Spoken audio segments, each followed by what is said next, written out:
कांग्रेस की सरकार में आतंकवादी हमले होते भी थे और आतंकवादियों को शरण देने वालों को प्रधानमंत्री के निवास पर बुलाकर, कार्यालयों में बुलाकर मिलाया जाता था।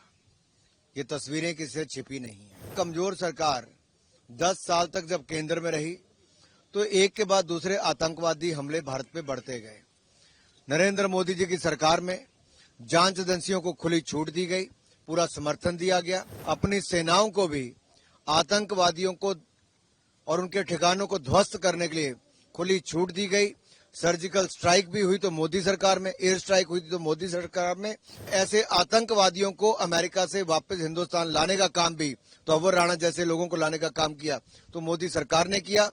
और जो बम धमाकों में शामिल लोग थे उनको फांसी के तख्ते तक पहुंचाने का काम भी मोदी सरकार में ही हुआ है। कांग्रेस की सरकार में आतंकवादी हमले होते भी थे और आतंकवादियों को शरण देने वालों को प्रधानमंत्री के निवास पर बुलाकर, कार्यालयों में बुलाकर मिलाया जाता था। ये तस्वीरें किसी से छिपी नहीं है। और यहां तक कि कमजोर सरकार 10 साल तक जब केंद्र में रही तो एक के बाद दूसरे आतंकवादी हमले भारत पे बढ़ते गए। नरेंद्र मोदी जी की सरकार में जांच एजेंसियों को खुली छूट दी गई, पूरा समर्थन दिया गया। अपनी सेनाओं को भी आतंकवादियों को और उनके ठिकानों को ध्वस्त करने के लिए खुली छूट दी गई। सर्जिकल स्ट्राइक भी हुई तो मोदी सरकार में, एयर स्ट्राइक हुई तो मोदी सरकार में। और ऐसे आतंकवादियों को अमेरिका से वापस हिंदुस्तान लाने का काम भी तो अवर राणा जैसे लोगों को लाने का काम किया तो मोदी सरकार ने किया। और जो बम धमाकों में शामिल लोग थे उनको फांसी के तख्ते तक पहुंचाने का काम भी मोदी सरकार में ही हुआ है।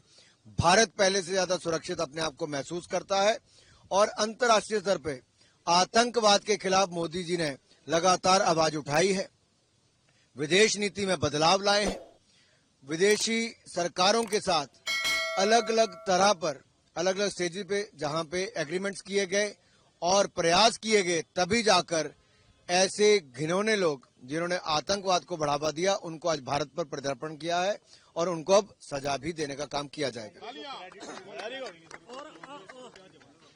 कांग्रेस को कोई जवाब नहीं साहब। कांग्रेस वो है जो धारा 370-35A का विरोध करती थी, ट्रिपल तलाक का विरोध करती थी, सीएए पर भय और भ्रम फैलाती थी और अब वही वक्फ बोर्ड पर भय और भ्रम फैला रही है।